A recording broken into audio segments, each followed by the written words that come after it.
आपको बता दें कि नीति आयोग की बैठक थी। नीति आयोग की बैठक में पूरे 29 एजेंडा पे बात की गई, 29 एजेंडा थे। उस एजेंडे में कहीं ये विषय नहीं था। बहुत सारे साथियों का जो है कि उसमें फोन आया कि एजेंडा है, क्योंकि एजेंडा जो नीति आयोग का एजेंडा होता है वो एजेंडा 2 से 3 महीने पहले ही उसकी ड्राफ्टिंग हो जाती है और उस एजेंडे पे ब्लूप्रिंट लेके वहां जो भी होते हैं वो अधिकारी वो आते हैं। तो ये मसले पे अभी उस तरीके का ब्लूप्रिंट नहीं तैयार था, इसलिए वो मसला उस समय इंटरटेन नहीं किया गया। हाँ, लेकिन योगी आदित्यनाथ जी ने और मोहन यादव जी ने और 1-2 और मुख्यमंत्री महोदय ने इस बात पे कहा कि जो अभी टेट को लेकर माननीय सुप्रीम कोर्ट का फैसला आया है इस पे क्या स्टैंड लिया जाए। तो उस समय यही बात आई कि इस मसले पर माननीय सुप्रीम कोर्ट का जो आदेश आया है उसमें राज्य सरकारों के पास जो भी इनके विधिक जो उसके चुनौती ना दी जा सके, जिसको कोर्ट में जो भी उनके पास संभव विधिक तरीके हैं जहां पर इनकी जो है परीक्षा आयोजन पर कोई आपत्ति ना हो सके, उसको ध्यान में रखते हुए उनके लिए विशेष विभागीय परीक्षा है, जो भी आपके पास अधिकार है उससे आप इनके सोल्यूशन निकालने की तरफ आगे बढ़िए। ये पूरी तरीके से वहां पर एक इनफॉर्मली, फॉर्मली नहीं कहूंगा, इनफॉर्मली ये बात हुई है। इनफॉर्मली बात ये हुई है कि राज्यों को अधिकार है कि वो पूरी तरीके से निकाले इस समस्या से शिक्षकों को, क्योंकि शिक्षकों को ये प्रादेशिक सेवा के हैं। हमारा पद तो जिला कैडर का है, तो राज्यों को ठीक है वेतन का 65-35 का जो रेशियो है राज्य सरकारें देती हैं, लेकिन राज्य सरकारों को पूरी तरीके से अधिकार है। और आपको बता दें यहाँ पर बहुत सारा विवाद उठा, मैंने एक पोस्ट भी डाला था विभागीय परीक्षा को लेकर के। विभागीय परीक्षा को लेकर के अपने ही साथी बहुत वो है, ठीक है, हम अभी भी हम संतुष्ट नहीं हैं।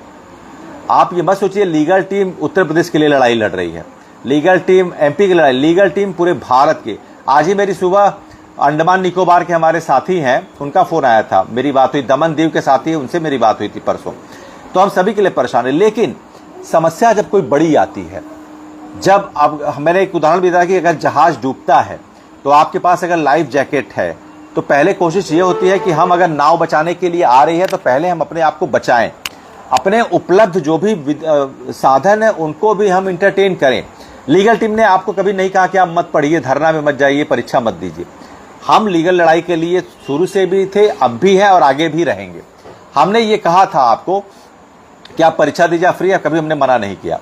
अब यहां पर विभागीय परीक्षा के आदेश सुप्रीम कोर्ट ने, अच्छा ये विभागीय शब्द को लेकर बहुत यहां पर सारे विवाद बिंदु बने हैं कि विभागीय क्यों कराया जा रहा है। अपने ही साथी कह रहे हैं, प्लस कुछ और साथी हैं वो कह रहे हैं कि इनके लिए स्पेशल।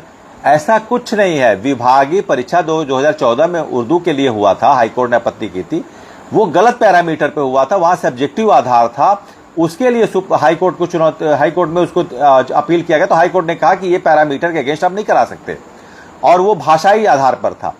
यहां पर आपको जब भी होगा, अभी पंजाब में भी हुआ है विभागीय परीक्षा, आपके 150 क्वेश्चन के जो पैटर्न होते हैं उसी पे होगा, राज्य सरकारें कराएंगी, उसका सिलेबस होगा, किसी भी तरीके से किसी भी मानक का उल्लंघन नहीं होगा। ये जो हमारे साथी, आप लोग सुनेंगे गांव में जब कोई शादी लड़के की या लड़कियां की, मतलब लड़की या लड़के की तय होती है, तो आप जानते हो गांव में कुछ उस तरह के आदमी होते हैं, वो झगड़ा लगाते हैं, वो कहते हैं अरे यार वो लड़का नहीं ठीक है, वो लड़की नहीं ठीक है, भले नहीं जानते हो, वो खराब करते हैं मामले को, वो मामले को खराब करना चाहते हैं कि अरे यार वो तो बड़ा बच्चलन है या वो बहुत बच्चलन है, लड़की जाने दीजिए, भले ही वो अच्छी लड़की हो या अच्छा लड़का हो। ये आदत होती है कुछ लोगों की। वही आदत अपने विभाग में भी है, वही आदत समाज में भी है। जब कोई भी चीज हो रही है तो उसको आपको विरोध नहीं करना चाहिए। हम यहां पर श्रेय लेने की लड़ाई नहीं लड़ रहे हैं, लीगल टीम श्रेय लेने की लड़ाई नहीं लड़ रही। लीगल टीम का प्रयास यह है कि किसी भी तरीके से सभी शिक्षकों की नौकरी बचनी चाहिए। ठीक है, सुप्रीम कोर्ट ने क्यों कहा, आप विभागीय शब्द पे आते हैं। विभागीय का मतलब यह होता है कि इतने सारे शिक्षक हैं, 25 लाख शिक्षक हैं, यूपी में 1,86,000 का आंकड़ा सरकार प्रस्तुत कर रही है। तो अब इतने शिक्षकों को लेकर जब वहां पर कोर्ट में बातें हुई तो यह हुआ कि इनको 2022 में एग्जाम हुआ, फिर 2026 में यूपी में एग्जाम हो रहा है, 4 साल में। अब इस 4 साल में फिर अगर एग्जाम नहीं होता इन दोनों सालों में तो ये सारे जो पात्र जो शिक्षक है सेवारत, इनको मौका कहां से मिलेगा। फिर वो सुप्रीम कोर्ट के आदेश का क्या होगा जो उसने कहा है कि आपको टेट देना है ना। तो कहने का मतलब ये है कि विभागीय शब्द का मतलब है कि जो शिक्षक सेवारत है उनके लिए राज्य सरकार यहाँ कोई शिथिलता, यहाँ कोई व्यवस्था, यहाँ कोई थर्ड पार्टी अरेंजमेंट नहीं होने जा रहा है। ये गलत फहमी, ये गलत बातें आप लोग फैलाना खत्म कर दीजिए। जो लोग गलत चीज फैला रहे हैं, अफवाह फैला रहे हैं कि ये होगा वो, ऐसा कुछ नहीं है। सरकार चीजों को लेकर के जो पैरामीटर है सिटी उसी पे कराएगी। इसलिए करा रही है क्योंकि यहाँ पर इतने शिक्षक हैं, उनको सुप्रीम कोर्ट ने कहा है कि साल में 2 बार उनको मौका मिलना चाहिए। तो 2 साल में 4 बार, 27 महीने जो बच्चे उसमें 5 बार मौका मिले, ज्यादा से ज्यादा लोग इसमें इंडल्ज हो सके, उनको उनके लिए अवसर की उपलब्धता ज्यादा सुनिश्चित किया सके। इसलिए इसका नाम विभागीय रखा गया है, इसलिए इसको विभागीय कहा गया है कि इसमें सिर्फ वो लोग रहेंगे जो प्रभावित रहेंगे। इसको लेकर कोई गलत इंटरप्रिटेशन पैदा मत करिए।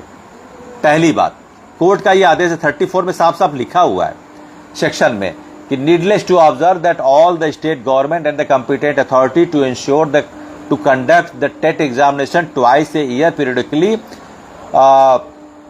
For all the eligible teacher to comply with the statutory requirement of the this amendment जो 2017 का है, इसमें कहा गया है कि टेट अनिवार्य है। तो उसमें लिखा गया है कि सभी जो पास शिक्षक है उनके लिए अवसरों को उपलब्धता सुनिश्चित कराने के लिए साल में 2 बार अनिवार्य रूप से आप परीक्षा कराएं, इसलिए उसका नाम विभागीय है कि ये टीचरों के लिए होगा। अब इसमें कोई बहुत वो करने की जरूरत नहीं है कि इतना हो हल्ला। और आपको बता दें कि लीगल टीम अभी विभागीय चीजें हो रही हैं, लेकिन हमारे प्रयास में कोई भी कमी नहीं है। दिल्ली की तैयारी भी चल रही है हमारी आगे की लीगल लड़ाई के लिए भी हमारे पास ऑप्शन बचे हुए हैं, है ना। तो कहने का मतलब है कि अभी अगर राज्य सरकारें एक बीच का रास्ता, देखिए क्या है यहां पर, आप कई लोगों ने कहा कि जो है कि यहां पे कुछ नहीं होगा रिव्यू में, लेकिन हम शुरू से कहते आ रहे थे कि जरूर होगा। हमारा पूरा फर्म बिलीव था, ठीक है, फर्म बिलीव था कि जरूर होगा। आप ये बताइए कि आज अगर हम नहीं लड़ाई लड़े होते, अगर लीगल टीम नहीं आगे आई होती, अगर लीगल टीम ने दोनों काउंसिल्स नहीं खड़े किए होते, इसको लीड नहीं किया होता, लीगल टीम ने रिव्यू पिटीशन को पूरे देश में लीड किया है और लीगल टीम के नाते ही दूसरे लोग दबाव में आकर करके अपने वकील किए हैं, ये भी आपको मैं बता दूं। और लीगल टीम के दोनों काउंसिल्स, देखिए आपको बताना चाहूंगा कि अगर लीगल टीम नहीं गई होती, 1 सितंबर 2025 का ही फैसला रहता, कोई रिव्यू में नहीं गया होता, ऐसा लोग कह रहे थे कुछ नहीं होगा, तो आज जो ये राज्यों को जिम्मेदारी दी गई है कि साल में 2 बार परीक्षा कराइए, वो हो पाता? आप 1 सितंबर 2025 के फैसले पे होते, अब मात्र 1 साल का समय और बचा होता, आपके पास सिर्फ सीटेट के 2 मौके होते, राज्य सरकार 2022 से नहीं कराई, एक बार ये करा देती, तो आज कितनी पैनिक की स्थिति होती पूरे देश में शिक्षकों के लिए या प्रदेश में, कितनी पैनिक की स्थिति होती। ठीक है, हम लड़े, 1 साल का मौका मिला, विभागीय का आदेश मिला है कि टीचरों के लिए सेवा, टीचरों के लिए आप परीक्षा कराइए। अगर ये नहीं लड़ा गया होता तो आज स्थिति क्या होती? आज जो सरकार दे रही है विभागीय, वो ऐसा नहीं है, वो कोर्ट के आदेश, वो जान रही है कि हमारा मामला नहीं फंसेगा, इसलिए वो दे रही है। वो बड़े बड़े जो उसके आदेश निकल रहे हैं वो इसलिए निकल रहे हैं क्योंकि लीगल टीम ने वो लड़ाई लड़ी है, वो आदेश 34 पैरा में कराया है, तब राज्य सरकारें भी अपने जो है एडवोकेट जनरल से बात की होंगी, अपने लीगल एडवाइजर से बात की होंगी कि क्या हम ये करने जा रहे हैं, ऐसा तो नहीं मामला फंसेगा। उन्होंने कहा नहीं, 34 में लिखा है, आप सेवारत के लिए करा सकते हैं, स्पेशली उनके लिए करा सकते हैं, इसलिए वो करा रहे हैं। तो अगर आप लड़ाई नहीं लड़े होते तो सोचिए क्या स्थिति होती। आज 1 साल का समय आपको एक्स्ट्रा मिला है, ये चीज मिला, नहीं तो आप इसमें पैनिक हो गए होते, 1 साल के समय में पैनिक लोग हो गए होते, 2 अटेम्प्ट और मिलता, सारी बातें खत्म हो गई होती। लेकिन हमने कहा कि नहीं, हम लीगल लड़ाई लड़े हैं और आगे भी हम लीगल लड़ाई लड़ेंगे, पूरी तरीके से लड़ेंगे, कभी भी हम इसके लिए पीछे नहीं हटेंगे। अच्छा ये बताइए, हम बात करेंगे इस पे। आपको बता दूं, जब हम ये लड़ाई शुरू किए, हम अच्छे से जान रहे थे 2017 का अमेंडमेंट ऐसा है, उसकी व्याख्या नहीं हो पा रही है, उसके शब्द कुछ ऐसे हैं जो पूरी तरीके से अस्पष्ट है, जो बता नहीं रहे हैं कि ये 2011 के पहले वालों के लिए नहीं है। उसमें जो शब्दावली एवरी टीचर लिखा है वो कहीं न कहीं से वो क्रिएट कर रहा है, एक कंफ्यूजन, एक इल्यूजन क्रिएट कर रहा है। तो हम ये चाह रहे थे कि उस पर एनसीटी से जवाब लिया जाए, उस पर एनसीटी के वकील अपना जवाब दाखिल करें, सरकार कुछ अपना पक्ष रखे। जब माननीय धर्मेंद्र प्रधान जी से मिला गया, उन्होंने कहा जरूर हम ये मामला कोर्ट में, हम इसमें आपकी मदद करेंगे। लेकिन असलियत क्या है आपको बताऊं, 13 मई की असलियत, कोर्ट की असलियत मैं आपको बता रहा हूं क्या थी। कोर्ट की असलियत, कोर्ट की असलियत ये थी, जब हम लोग कोर्ट में गए, वहां पर जब सॉलिसिटर जनरल उत्तर प्रदेश के आए तो वो कोई बहस ही नहीं किए, वो सिर्फ वो पिछला आदेश पढ़ रहे थे। अब वो ये कह रहे थे कि सर हम टेट नहीं करा पाएंगे, वो तो कहना ही नहीं था, आपको देख रहा था कि सर इनके लिए तो टेट है ही नहीं है, है ना। तो कहे कि सर इसमें ये हम नहीं करेंगे। बनर्जी जी ने काफ़ी जो मध्य प्रदेश के थोड़ा कहा, लेकिन वहाँ पर सरकार के भी जो वकील थे वो बिल्कुल किसी भी तरीके से इस मसले पर पूरी तरीके से एम्फेसाइज प्लीडिंग नहीं किया उन्होंने। हमारे जो दोनों काउंसलर्स थे और जो पटवालिया साहब थे और लोगों ने कहा इस बात पे। अब यहाँ पर आपके खिलाफ कोर्ट है। खिलाफ कैसे कोर्ट है? कोर्ट में जब कोई रिव्यू पिटीशन होता है, आप जानते हैं कि रिव्यू पिटीशन कोई फ्रेश अपील होती नहीं है। रिव्यू में कोई भी जो माननीय जज है वो अपने दिए गए आदेश को रिपील नहीं करते। हाँ, ये विश्वास था कि वो जरूर इसको सुनेंगे और इस मसले पर जो पॉइंट्स थे जो कहीं न कहीं से एलॉबरेशन नहीं हो पाया था, उस एलॉबरेशन के लिए वो जाएंगे, एनसीटी से एफिडेविट लेंगे और एनसीटी से कहेंगे कि वो इस मामले में अपना पक्ष प्रस्तुत करे। लेकिन एनसीटी के वकील कोर्ट में थे और उनसे नहीं पूछा गया। हम कितने मुश्किल हालात में लड़ाई लड़े हैं आपको बताएं। सिस्टम खिलाफ, कोर्ट खिलाफ, सरकार खिलाफ, सब खिलाफ। कोई आपके साथ नहीं, कोई भी आपके साथ नहीं था कोर्ट में। न सरकार आपके साथ थी, न कोर्ट आपके साथ, न सिस्टम आपके साथ, कोई भी आपके साथ नहीं। किसी ने भी इस तरह की बातें नहीं की। हम लड़ाई लड़े और भी संगठन जो जिन्होंने किया उन्होंने लड़ाई लड़ी, उन्होंने कहा। और उस कोर्ट में आदेश में जज साहब ने लिखा है, साहब 11वें में, it is the first time that supreme court has witnessed the cream of the supreme court bar association. उसमें सबका नाम लिखा है। तो सिर्फ इतने बड़े काउंसिल्स के नाते जज साहब ने उस बात को सुना, क्योंकि ये मामला इसमें जिसको रिस्पोंडेंट था केंद्र सरकार, उसने तो कुछ कहा ही नहीं, उसने तो कुछ बोला ही नहीं, कुछ कहा ही नहीं। स्टेट गवर्नमेंट के सॉलिसिटर जनरल है, वो भी परीक्षा टेट कराने को लेकर ही।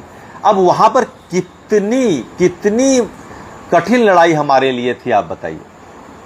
हाँ, कितनी कठिन लड़ाई थी, लेकिन फिर भी हमने जो है इस लड़ाई को लड़ा। आज 1 साल का समय मिला है और आपको बता दें कि इसमें जो आदेश मिला है ठीक है, लेकिन अभी हमारी लड़ाई वापस नहीं हुई है। ये लड़ाई हमारी खत्म नहीं हुई है। अभी आपको बता दें हम क्यूरेटिव के लिए भी तैयारी कर रहे हैं, लेकिन अभी क्यूरेटिव नहीं करेंगे। अभी क्यूरेटिव इसलिए नहीं करेंगे क्योंकि हमारे लिए ये देखना है कि अभी सरकार का स्टैंड क्या होता है, सरकार किस तरीके से इस मसले पर। आपको बता दें कि 2017 का जो अमेंडमेंट आता है, 17 के अमेंडमेंट में अगर क्वालिटी एजुकेशन की बात ही रहती तो सरकार इतना बड़ा धोखा हम लोगों के साथ देती। अगर सरकार का फोकस सिर्फ क्वालिटी एजुकेशन पे रहता तो 17 में ही हमको बता देती कि आपके लिए टेट अनिवार्य है।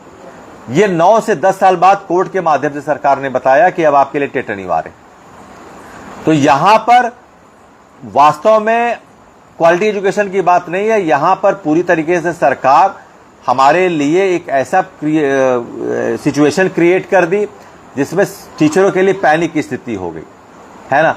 अब आपको बताएं कि 25 लाख टीचर हैं, नॉन टेट हैं। एक आंकड़ा छोटा सा दूंगा, बहुत ध्यान से सुनिएगा। जो सरकार का आगे का प्लान है एनईपी, आपको लग रहा होगा जो ये टेट के हमारे साथी और जो नए साथी उनको लग रहा होगा कि ये टेट पहली समस्या है। ये टेट पहली समस्या नहीं है, ये समस्या की शुरुआत है।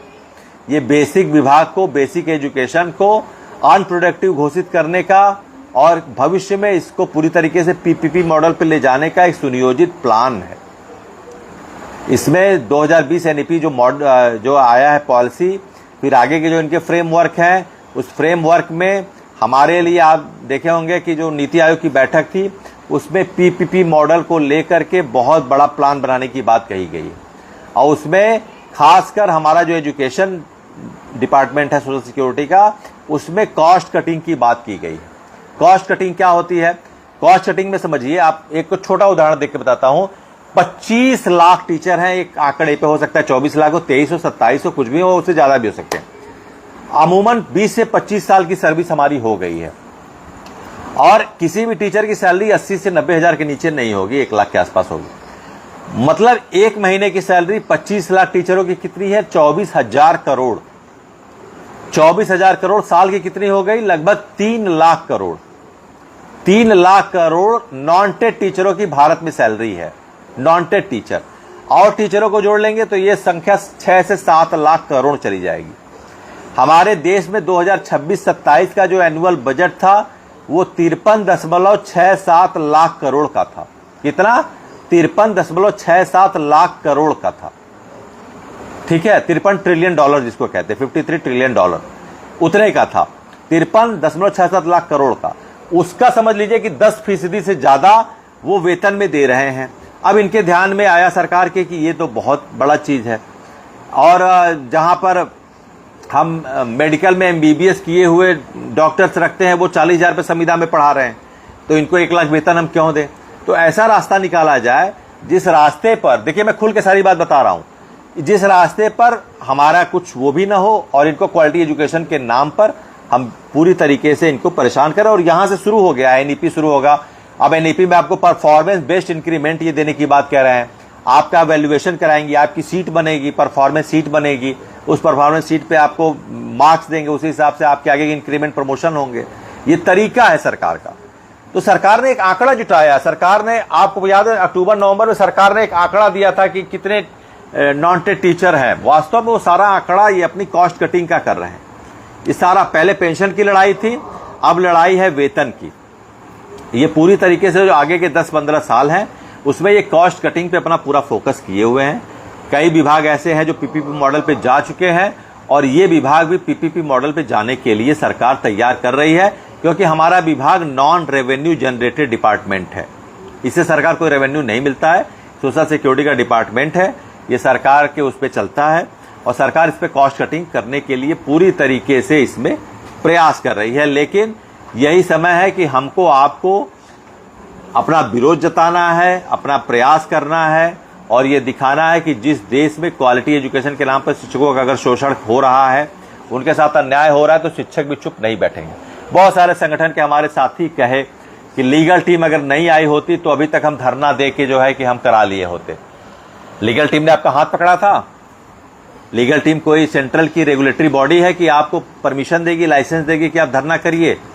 लीगल टीम ने कब किससे कहा कि आप धरना मत करिए? लीगल टीम ने कब किससे कहा कि धरना में मत जाइए? लीगल टीम ने कब किससे कहा प्रदर्शन मत करिए? कई लोगों के कमेंट आते हैं, मैं देखता हूं, कहते हैं कि लीगल टीम नहीं आई होती तो हम लोग धरना करके जीत गए होते। धरना तो आपका हो ही रहा था। धरना तो अप्रैल में हुआ, धरना मई में हुआ, धरना सितंबर में हुआ, धरना दिसंबर में हुआ, हमेशा धरना तो हो ही रहा है। लीगल टीम ने तो न्यायिक लड़ाई लड़ने का वो काम किया और उसको बखूबी किया है। आज जो ये मौका मिला है, जो संगठन ये काम कर रहे हैं, विभागीय परीक्षा का आदेश हो रहा है, या जो मौका मिला है जिसमें आगे की रणनीति के लिए आपको पर्याप्त समय मिला, वो लीगल टीम का ही नतीजा है। लीगल टीम इसमें नहीं उतरी होती तो आज ये समय नहीं मिला होता, इसने ऑप्शन नहीं मिले होते, या आपको बीच का रास्ता नहीं मिला होता जिसमें कोर्ट की हायरार्की भी रह जाएगी और आपकी नौकरी भी बच जाएगी। ये लीगल टीम अगर नहीं आई होती तो ये सारी चीजें नहीं होती। लीगल टीम तब आई जब शिक्षक हमारे परेशान थे, पैनिक थे, तब हमने उनको संभाला, मजबूत किया कि आप परेशान मत होइए, हम लड़ेंगे। ये गलत हुआ है। हमको तो ये भरोसा था कि केंद्र सरकार के वकील आके कहेंगे, एफिडेविट देंगे, कहेंगे कि नहीं ये रेट्रोस्पेक्टिव नहीं है। लेकिन आपको बता दें कि केंद्र सरकार से हमको कोई भी, जैसे आप किसी गवाही पे आपको विश्वास हो और आप कोर्ट चले गए और पता चला वो गवाही नहीं आया, आप क्या करेंगे? आपकी सारी तैयारी धरी की धरी रह जाएगी। इस मसले पे आपको बता दूं कि एक मामला भी लखनऊ खंडपीठ में है, जिसमें भारत सरकार के अटॉर्नी जनरल को वीसी से जुड़ने के लिए 3 अगस्त का टाइम दिया गया है। 3 अगस्त को वो जुड़ेंगे। जो काम हमारे उस केस में नहीं हुआ है, वो 3 अगस्त को उस लखनऊ खंडपीठ में 2017 के अमेंडमेंट के 23(2) पे जो चुनौती दी गई है उस पर सुनवाई है, और उसमें वीसी में अटॉर्नी जनरल साफ साफ बताएंगे कि क्या 2017 का अमेंडमेंट 23(2) का रेट्रोस्पेक्टिव इफेक्ट रखता है सरकार के हिसाब से या नहीं रखता है। वहां पर जो 13 मई को होना चाहिए था वो नहीं हुआ, क्योंकि देखिए रिव्यू में बहुत ही लिमिटेड टाइम होता है और उसमें वो वही चीज सुनेंगे जो उनको लगेगा कि हमारे आदेश में कुछ करेक्शन हो सकता है। उन्होंने सुना और 2 घंटे में सारी चीजें हो गई। ठीक है, हमारे वकील कायदे से बोल भी नहीं पाए, बता भी नहीं पाए, सारे पॉइंट्स को रख ही नहीं पाए। 2-4 डेट मिली होती तो हो सकता है हम और अच्छे तरीके से उसको पेश करते। तो 3 अगस्त को वीसी में अटॉर्नी जनरल साहब जब जुड़ेंगे तो वो बताएंगे कि सरकार का स्टैंड क्या है, और आपका 25 लाख शिक्षकों को आंख खोलने वाला दिन भी वो होगा कि आपकी सरकार आपके साथ खड़ी है या नहीं। क्या मां अपने नवजात शिशु को अगर जहर पिलाने पे आ जाए तो बच्चा कौन सी चालाकी करेगा, आप मुझे बताइए। अगर कोई मां है अपने अबोध और जो है कि निरपराध बच्चे को अगर दूध की जगह जहर पिला दे तो बच्चे की क्या गलती है? बच्चा विरोध कर सकता है? नहीं कर सकता है, नहीं कर सकता है ना?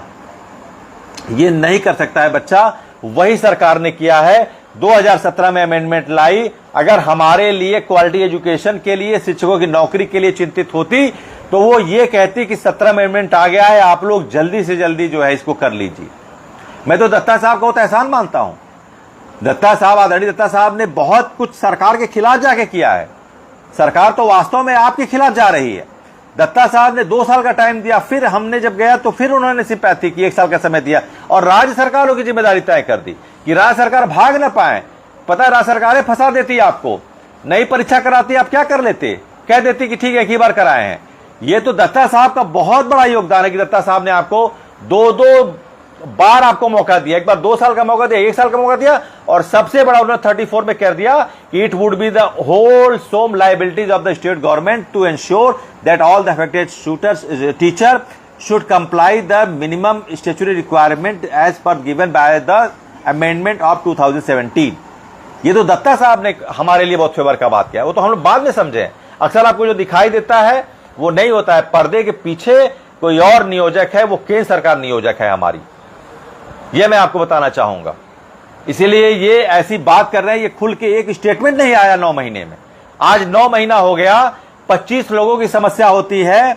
ये मीडिया आपकी, एक औरत अपने पति के साथ नहीं रह रही है, अगर वो तलाकशुदा है तो ये मीडिया उसका रोज बाइट ले रहे हैं। लेकिन 25 लाख शिक्षकों के मामले पर एनडीटीवी, आज तक, जी न्यूज, न्यूज 18, एबीपी न्यूज, किसी चैनल को मौका ही नहीं मिला 10 मिनट कि कभी वो दिखा सके कि भारत के 25 लाख शिक्षक और 1 करोड़ परिवार, मतलब 10 मिलियन परिवार आज सरकार की गलत नीति से, वो तो कौरव भी पांडवों के साथ इतना बड़ा छल नहीं किए थे। लाक्षागृह वाला जो हमारी केंद्र सरकार ने हमारे लिए किया है, लाक्षागृह जो माना जाता है कि भारतीय वांग्मय परंपरा में सबसे बड़ा छल था, उससे बड़ा छल केंद्र सरकार ने हमारे साथ किया है कि 2017 का अमेंडमेंट ला दी सिर्फ कॉस्ट कटिंग के नाते कि इनको बेहतर किस तरीके से वो किया जाए, किस तरीके से इनको बाहर का रास्ता दिखा दिया है, किस तरह से पैनिक कर दिया जाए। 55-56 साल का आदमी परेशान होकर मर जाए। अभी 2 शिक्षक कल हमारे गुजर गए, 2 शिक्षक, एक खुटहन के और एक रायबरेली के 2 शिक्षक हमारे रात को कार्डियक अरेस्ट, क्योंकि दिन में दिमाग में उनके वही चल रहा है, वो अनकॉन्शियसली भी वो वही सोच रहा है क्या होगा। ये परीक्षा देने का टाइम है, ये 55 साल परीक्षा देने का उम्र है, वो अपने लड़के और पोतों के साथ परीक्षा देंगे। ये कितना विदीर्ण करने वाला दृश्य है कि कोई आदमी अपना पोता खिलाए, लड़का के लड़के के साथ रहे, बहू रहे और वो किताब लेके पढ़ाई करे। ये दृश्य आपको अच्छा लग रहा है, सरकार को अच्छा लग रहा है? पाप के भागी आप नहीं बनेंगे। हाँ, पाप के भागी नहीं बनेंगे। 56 साल 57 साल के लोग किताबें पढ़ रहे हैं। ठीक है, आप कह दिए होते आपका इंक्रीमेंट रोक देंगे, आपको आगे प्रमोशन नहीं देंगे। सर्विस सर्वाइवल पे कभी इस तरह का आदेश आया नहीं, ये सरकार ने करवाया है, ये कोर्ट ने नहीं किया है। बार बार दत्ता साहब कह रहे थे कि आप जाइए केंद्र सरकार से कहिए, उन्होंने ऐसा अमेंडमेंट लाया क्यों, उसको चैलेंज करिए। और हम तो ये जान रहे थे कि सरकार हमारे साथ है तो जरूर आगे कहेगी। हम तो ये विश्वास में थे 13 मई तक कि सरकार एनसीटी के वकील से जरूर कहवाएगी। इसीलिए हम आश्वस्त थे कि जिस दिन आप लोग सोचते थे हम बड़ी बड़ी बात नहीं कह रहे थे, हम तो कह रहे थे जिस दिन ओपन कोर्ट मामला चला जाएगा सरकार आएगी, क्योंकि हम जान रहे थे कि रेट्रोस्पेक्टिव तो आज तक देश में कोई कानून लागू हुआ ही नहीं है, तो हमारा कैसे लागू होगा। लेकिन आपको बता दें, सरकार ने चोरी छुपे एमएचआरडी ने एक लेटर भी रेट्रोस्पेक्टिव का दे दिया था। एमएचआरडी आपको बता दें, पता चला बाद में कि एक गोपनीय तरीके से रेट्रोस्पेक्टिव का लेटर भी दे दिया था, वो सार्वजनिक नहीं किया गया। ठीक है, कि उन्होंने कहा था कि इसको रेट्रोस्पेक्टिव आप लागू करिए। इसीलिए दत्ता साहब बार बार कह रहे थे कि नहीं, ये आपके लिए भी है, ये सरकार की गणित है, ये सरकार की चाल है। इसीलिए आज जो सरकार अभी छोटे से छोटे मैटर पे आके बात करती है, स्टेटमेंट आता है, न्यूज चैनल दिखाता है, वो सरकार के न्यूज चैनल आपकी समस्या क्यों नहीं दिखा रहे हैं? क्योंकि ये सरकार की चाल है, ये सरकार जान रही है, ये आपकी कॉस्ट कटिंग कर रही है। वो क्यों 3 लाख करोड़ देगी 25 लाख टीचरों को एक साल में? वो 10,000 रुपया देगी, वो 20,000 रुपया देगी, वो यही देगी। अभी मैं सब पे आ रहा हूं। अभी मैं मेरा कहना मतलब ये आपकी आंखें खुली रहनी चाहिए।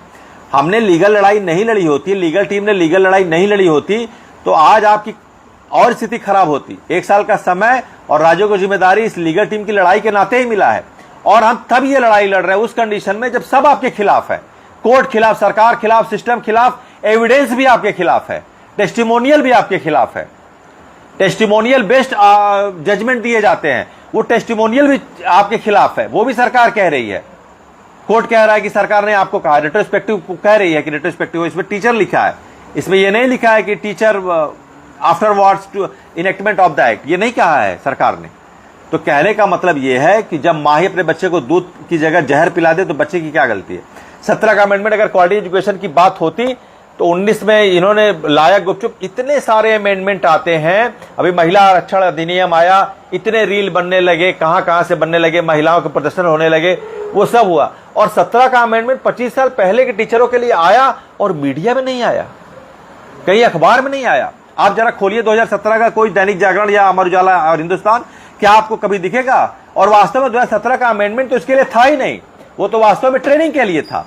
लेकिन उसमें ये लाइन लिख के इन्होंने एक ऐसा क्रिएट किया, वो इंटरनली ऐसा वो कम्युनिकेट हुआ।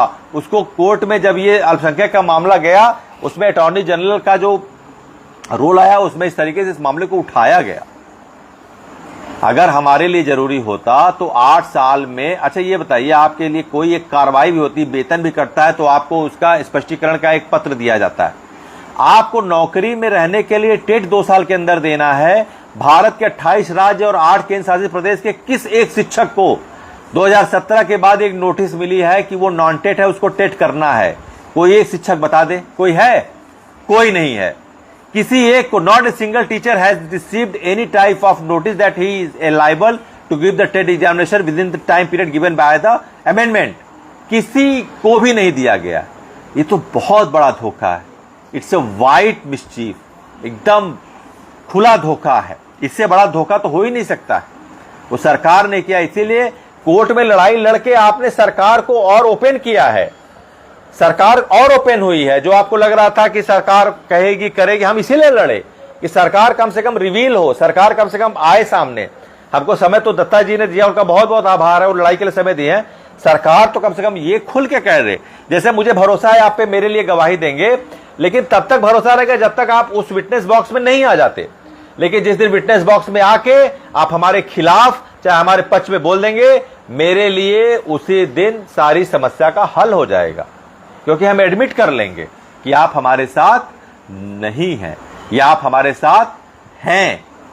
तो 3 अगस्त का दिन है, अटॉर्नी जनरल उस दिन वीसी से जुड़ेंगे। अगर कुछ अपरिहार्यता नहीं होती है तो उस दिन आपको यह भी स्पष्ट हो जाएगा। जो 13 मई को नहीं जुड़ पाए रिव्यू के नाते, रिव्यू बहुत कम समय देता है, तो वो भी क्लियर आपको हो जाएगा कि वास्तव में attorney general as a representative, legal representative of the union of India is actually with us or not. Actually he is going to admit that the retrospective effect would be intact in this amendment or not. वो clear कर देंगे कि इसमें retrospective effect हमारे जो 17 के amendment में illicit है, क्लियर है या नहीं है, वो आपको 3 अगस्त को हो जाएगा। ये लड़ाई से, ये संघर्ष है, हम भी उस केस में हैं, आपको बता दें। और अभी हमारा संघर्ष खत्म कहाँ हुआ? हम 10 दिन थोड़ा सा रणनीति बना गए। आप लोगों ने बहुत सारे वो निकाल दिए कि अब लीगल टीम बैठ गई है, कुछ नहीं कर रही है। प्लान बी बता रहे हैं आपको, प्लान बी पे ही आएंगे। प्लान बी में हमारे 17 के अमेंडमेंट का जो है ये मसला है, जहां पे आपको क्लियर हो जाएगा, बिल्कुल क्लियर हो जाएगा कि वास्तव में सरकार का स्टैंड क्या है। तब फिर आपको फिर ये क्लियर, जब आप क्लियर कर लेंगे तब आपके लिए आगे क्यूरेटिव के ऑप्शंस है। क्यूरेटिव के साथ साथ फिर विधायी प्रयासों के लिए उस स्तर का विरोध करना होगा। हमारे संगठन के जो भी अग्रज हैं, हमारे बड़े भाई समान हैं। कुछ बातों पर मुझे बड़ा तकलीफ हुआ जब इस तरह के, मैं तो योगेश त्यागी जी का बहुत बड़ा प्रशंसक हूं, वो तो खुल के तारीफ करते हैं, और भी हमारे बहुत सारे प्रदेश अध्यक्ष हैं, मैं उनको बहुत तारीफ करता हूं। लेकिन कहने का मतलब ये है कि कुछ लोगों ने, वो प्रदेश अध्यक्ष तो नहीं बोले, लेकिन उनके कुछ जिला इकाइयों के लोगों ने, प्रदेश अध्यक्ष तो किसी ने कुछ नहीं बोला लीगल टीम पे, कभी नहीं कहा। उसके लिए मैं आभारी हूं, चाहे बंधु जी हो, चाहे जो भी हो, किसी ने भी कुछ नहीं बोला, चाहे जो भी हो। लेकिन आपको बता दूं, कुछ उनके जिला इकाई के लोगों ने कहा कि अगर लीगल टीम नहीं आई होती तो अभी तक तो हम करा लिए होते। तो कराइए भैया, कहां कौन मना कर रहा है? कौन मना कर रहा है आपको? लीगल टीम ने तो लड़के आपको मौका दिया है कि आप बात कर पा रहे हैं, आप लिख पा रहे हैं। ये लीगल टीम ने किया है। आज जो संगठन मिल भी रहा है किसी भी राज्य के मुख्यमंत्री से, वो लीगल टीम का नतीजा है, परिश्रम का नतीजा है। वो आपके परिश्रम का, 25 लाख शिक्षकों को विश्वास के परिश्रम का नतीजा है कि आज वो आदेश भी आ रहा है और आगे के भी ऑप्शन खुले हैं। और हमने सरकार की अकाउंटेबिलिटी और फिक्स कर दी है। अब 3 अगस्त को और क्लियर हो जाएगा, the picture would be actually vivid. ये क्लियर हो जाएगा कि वास्तव में अब सरकार आपके साथ, उस वहां पर फिर हम अपने आगे की लड़ाई देखेंगे। अब इसमें आपको बता दें कि वास्तव में अध्यादेश या श्वेत पत्र जारी करने का केंद्र सरकार के पास पूरा अधिकार है, लेकिन विरोध भी हमारा उस तरीके का होना चाहिए। आपका विरोध अगर उस स्तर का नहीं होगा तो सरकार नहीं जानेगी। पहले आपको मैं बता दूं कि आपकी मीडिया, आप 10 लाख की भीड़ जुटा लीजिए वहां पर दिल्ली में, है ना, रामलीला मैदान में, ये मीडिया नहीं कवरेज देगी तो आपकी बात कहां पहुंचेगी। ये मीडिया चौथा स्तंभ कहा जाता है। हम 3 स्तंभ पे तो लगे हुए हैं, हम तीनों की बात किए। न्यायपालिका ने हमको आदेश दिया, व्यवस्थापिका से हम अध्यादेश या श्वेत पत्र की चाहत में है, कार्यपालिका वो है जिसने 17 के अमेंडमेंट के बाद हमको नोटिस ही नहीं दिया कि आपको करना है, एग्जीक्यूटिव बॉडी जो कहते हैं, मैंडेमस में जो आता है। चौथा स्तंभ हमारी मीडिया है, जो मुझे बड़ा कष्ट है इस बात का कि हमारी मीडिया जो अंतिम व्यक्ति की आवाज पहुंचाती है। प्रिंस एक लड़का गिर गया था 2004 पंजाब में, उसका 3 दिन तक कवरेज चला था पूरे मीडिया में, 3 दिन तक। मैं तब से जानता हूं कि मीडिया हमारी बहुत अच्छी है, लेकिन 25 लाख शिक्षक मर रहे हैं, आजीविका उनकी एक गलत नीति, एक गलत रेट्रोस्पेक्टिव अमेंडमेंट के नाते फंसी हुई है, और कभी उन्होंने हमको पूछा नहीं, कभी उन्होंने हमसे कहा नहीं। क्या 25 लाख की संख्या, इतिहास में इतने बड़े संख्या कभी प्रभावित नहीं हुई किसी आदेश से, आज तक नहीं हुई है। मैं इंडिया नहीं पूरे विश्व की बात करूंगा, एक साथ 25 लोगों को इस तरीके से मतलब एग्जिट करने के मुहाने पे लाने के लिए इस तरीके का इन्फोर्समेंट करना, ये किसी देश में आज तक नहीं हुआ, किसी देश में नहीं हुआ। तो एनर्जी, हमारे कहने का मतलब ये है कि हमको एनर्जी, आपने लिखा है, मैं बताऊंगा कि हमको उस स्तर का विरोध प्रदर्शन खड़ा करना पड़ेगा। हम उसी स्ट्रेटजी में लगे हैं, हम बातचीत कर रहे हैं। आज ही अभी जगदीश यादव जी का भी मैसेज आया है एमपी से और छत्तीसगढ़ से। देखिए, लीगल टीम ने न्यायिक लड़ाई लड़ी है, और लीगल टीम, मैंने आपको बताया, कोई संगठन नहीं है। ये हमारे लिए बड़ा ही विश्वास और गर्व का विषय है कि हमारे साथ पूरे भारत के शिक्षक जुड़े हैं। एक अनौपचारिक संगठन होने के नाते मुझे पूरा विश्वास है कि मेरे साथी देश के कोने कोने से लीगल टीम की एक आवाज पर खड़े होने के लिए तैयार है। तो मेरे कहने का मतलब ये है कि आपको, जब आप ये जान गए हैं, 3 अगस्त को और क्लियर हो जाएगा, 10-20% अगर सरकार के ऊपर और आपकी उम्मीद होगी कि सरकार आपके साथ है, तो वो भी क्लियर हो जाएगा। ठीक है, हम लोग को तो ये था कि हो सकता है 13 मई को सरकार एनसीटी से पूछे और वो क्लियर हो जाए, लेकिन नहीं हुआ। 3 अगस्त को भी क्लियर हो जाएगा। तब आपको लड़ाई उस स्तर की लड़नी पड़ेगी, उस स्तर का विरोध करना पड़ेगा, उस स्तर की संख्या लानी पड़ेगी, उस स्तर की निरंतरता लानी पड़ेगी, उस स्तर का प्रयास करना पड़ेगा, उस तरह की क्रमिकता रखनी पड़ेगी, उस स्तर का आंदोलन करना पड़ेगा, उस स्तर की बात रखनी पड़ेगी, उस स्तर का माहौल बनाना पड़ेगा। तब जाकर आपके उस स्तर के माहौल पर ही अध्यादेश जैसी बड़ी चीज आ सकती है। छोटे मोटे आंदोलन, ज्ञापन कार्यक्रम से कुछ नहीं होने वाला है, और तब तक हम नहीं रुकेंगे जब तक हमको लक्ष्य की प्राप्ति नहीं हो जाती है। लीगल टीम एक विचारधारा है और रहेगी, और दिल से बता रहा हूं कि हम इस लड़ाई में अंतिम तक लड़ेंगे। हम सभी संगठनों से आह्वान करते हैं कि वो जो भी हैं वो अपना अहम त्याग दें, झंडा, बैनर, बिल्ला जो भी है त्याग दें। आपको इस समस्या से बड़ी समस्या शिक्षकों के जीवन में नहीं आने वाली है। आप एकजुट होइए, एक फोरम बनाइए, हम भी आपके साथ हैं, आपके अनुज हैं, और इसके लिए विस्तृत कार्य योजना बनाइए, विस्तृत ब्लूप्रिंट बनाइए कि उधर 20, आपको बता दूं, अगर 20 जुलाई से संसद सत्र चल रहा है तो उसके सापेक्षिक आपका आंदोलन भी क्रमिक होना चाहिए कि आपका ध्यान, आपकी आवाज संसद तक जानी चाहिए और लगातार होना चाहिए। आपको डरना नहीं पड़ेगा, डरना नहीं होगा। तब फिर नौकरी के लिए, फिर आप अगर 28 के बाद नौकरी करना चाहते हैं तो आपको डर पहले निकालना पड़ेगा। डर निकालेंगे तभी आपकी नौकरी 28 के बाद बचेगी। हम विभागीय से संतुष्ट नहीं है, आप कतई मत सोचिए लीगल टीम विभागीय से संतुष्ट हो गई, लीगल टीम अब बंद हो गई है, लीगल टीम अब कुछ नहीं करने वाली है, लीगल टीम जो है अब यहां पे रुक गई है, लीगल टीम थम गई है। लीगल टीम विचारधारा, लीगल टीम ने जो शुरू किया है, वो मैंने बोला था कि एक अंतिम शिक्षक के लिए भी लीगल टीम लड़ेगी। आज भी उस बयान पे मैं कायम हूं, आज भी उस बयान पे कायम हूं कि अगर एक शिक्षक भी 24,99,999 शिक्षक भी टेट पास भी हो जाते हैं तो उस एक शिक्षक की लड़ाई हम लड़ेंगे, विधिक भी और विधायी भी, और उस पर मैं हूं। आपको बता दूं, हम लोग जो रिटायर्ड जज हैं उनसे भी अपने क्यूरेटिव के लिए लीगल ओपिनियन ले रहे हैं, क्योंकि आपको पता है, आपको यहां बता दूं कि होता क्या है कि रिव्यू में थोड़ा सा टाइम बाउंड होता है और कोई भी जज अपने ही आदेश को नहीं वापस लेते, रिपील नहीं करते।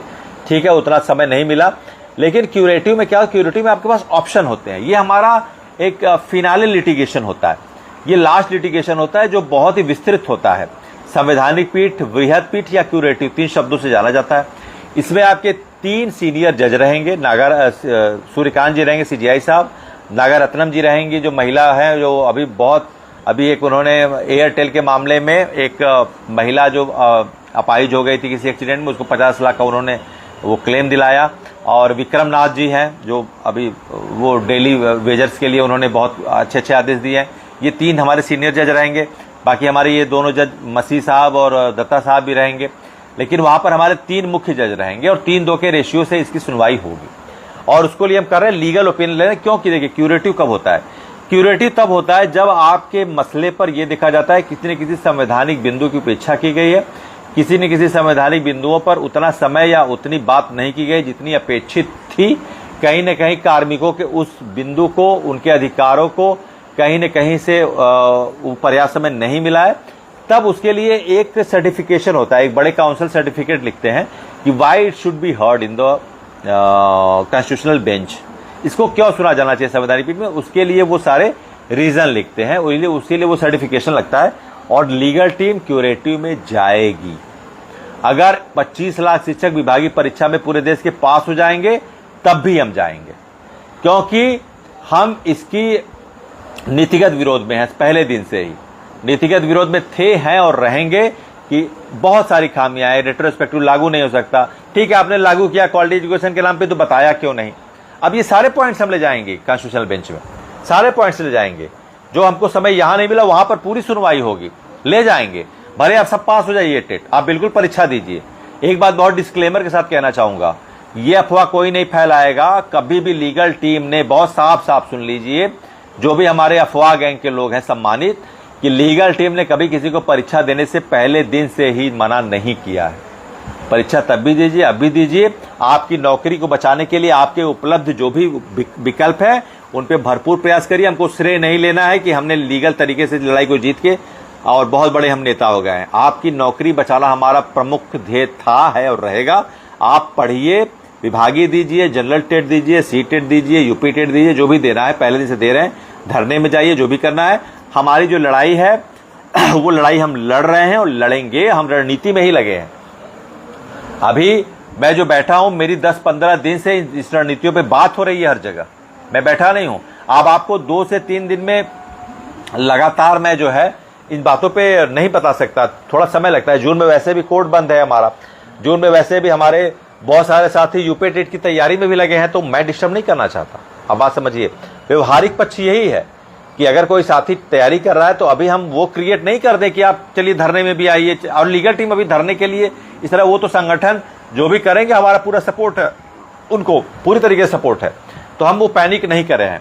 हमारी स्ट्रेटजी ये होगी कि हम किस तरीके से सरकार को ध्यान में बात लाएं, किस तरीके से सरकार के ध्यान में ये बात लाएं, किस तरीके से प्रिंट इलेक्ट्रॉनिक मीडिया। क्योंकि देखिए क्या होता है, 10 लाख लोगों की भीड़ चिल्लाती, सरकार नहीं सुनती है। और कभी कभी एक छोटी सी आवाज सरकार के कान में चली जाती है, एक छोटा सा इंटरव्यू चला जाता है। अगर किसी बड़े चैनल ने दिखा दिया तो वो मीडिया ट्रायल होता है। कोर्ट ट्रायल आपने लड़ा है ना, मीडिया ट्रायल भी होता है। तो मीडिया बंधु से मैं इस माध्यम से कहना चाहूंगा, आप इस समस्या को जरूर उठाइए। नहीं उठाएंगे तो ये आपके लिए, आपकी साख के लिए कितनी बड़ी बेईमानी होगी कि देश में इतना बड़ा मामला है और शिक्षकों के इतने बड़े मामलों पर किसी भी बड़े चैनल ने आज तक 10 मिनट का कवरेज भी नहीं दिया। तो आप जरूर दीजिए। हम बिल्कुल क्यूरेटिव में जाएंगे, लेकिन अभी नहीं जाएंगे, ये भी बता दें आपको। क्यों नहीं जाएंगे? हम इसलिए जाएंगे क्योंकि अभी हम सरकार से विधायी प्रयास के लिए लड़ेंगे। और आपको बता दें, सरकार विधायी प्रयास के लिए बिल्कुल आगे आएगी। अगर हमारा विरोध उस स्तर का होगा तो उस स्तर का विरोध करना पड़ेगा। पूरे देश के जितने भी शिक्षक संगठन हैं, सभी से हाथ जोड़ के अपील है, आप अपने सभी चीजों को, व्यक्तिगत महत्वाकांक्षाओं को छोड़कर एक साथ आइए, एक बैनर बनाइए। हम भी आपके साथ हैं, एक यूनिट के तौर पे हम भी रहेंगे, लीगल टीम भी रहेगी। और हम ऐसा विरोध दर्ज कराएं कि ये जो आवाज है वो सरकार के कानों तक जाए। आप विपक्ष के सांसदों को दीजिए, आप पक्ष के दीजिए, सरकार से दीजिए, आप विरोध करिए, लेकिन उसका एक खाका देखिए। जब उतरिए मैदान में तो बैक मत होइए। एक दिन के धरने से कुछ नहीं होने वाला। समय लीजिए, जुलाई के अगस्त तक समय लीजिए, कोई जल्दीबाजी नहीं है। लेकिन अभी आपको क्या करना है, अभी आपको समय लेके स्ट्रेटजी बनानी है।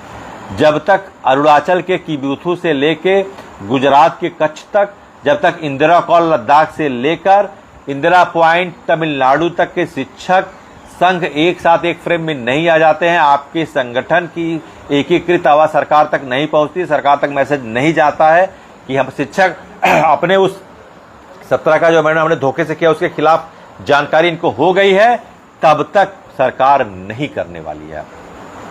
हमने लीगल लड़ाई लड़ी है, हम विधायी प्रयास के लिए भी पूरी तरीके से लगे हुए हैं और उसके लिए हमारी बहुत सारी स्ट्रेटजी अभी मैं ओपन नहीं करूंगा। आप मत सोचिए हम बैठे हैं, बहुत सारी हमारी स्ट्रेटजी लड़ाई है। जैसे सर्जिकल स्ट्राइक होती है ना, उसी तरीके से लीगल टीम के भी इस तरीके से लिए लेजिस्लेचर स्ट्राइक्स होंगे। हमारी भी लेजिस्लेचर स्ट्राइक्स इंटैक्ट है, वो भी हम करेंगे। वो भी हम अपने विरोध से, अपनी बातों से, अपने मैसेज से, अपने लोगों को जगा के, जागरूकता अभियान चला के, मैसेज कन्वे करा के, अप्रोच करके, मीडिया के माध्यम से लोगों से तरह तरीके से उस चीज को इन्वोक करा के वो हम करेंगे, बिल्कुल करेंगे। अभी इसलिए नहीं कर रहे हैं कि अभी हम जून में इस चीज को प्लानिंग कर रहे हैं और बिल्कुल जो हमारा बी और सी प्लान भी इंटैक्ट है। आपके 17 के अमेंडमेंट का मामला चल रहा है, वो भी क्लियर हो जाएगा। क्यूरेटिव में भी हम जाएंगे और आपको बता दें क्यूरेटिव में जाने से आपका नुकसान क्या होने वाला है, आप ये बताइए। कुछ लोग कहेंगे यार अब लीगल टीम क्यूरेटिव में भी जाएगी। अगर लीगल टीम रिव्यू में नहीं गई होती तो यही जो बड़ी बड़ी बात कर रहे हैं लोग, जो और दूसरे संगठन के हैं, जो 2-4% संख्या में ज्यादा नहीं है, तो वही आज ये समय नहीं पाए होते। और क्यूरेटिव में जाने का तो आपको नुकसान ही नहीं है, आप तो नथिंग टू लूज के ग्राउंड पे क्यूरेटिव होगा, नथिंग टू लूज। क्यों? 2 साल का समय अधिक, 3 साल हो गया, अभी 3 महीना बचा ही है, 2.25 साल 2.5 साल का समय आपके पास है। राज्यों की जवाबदेही भी है कि वो विभागीय टेट करा के सभी शिक्षकों के लिए पूरी तरीके से वो जवाबदेह हैं, वो सुनिश्चित कराएंगे।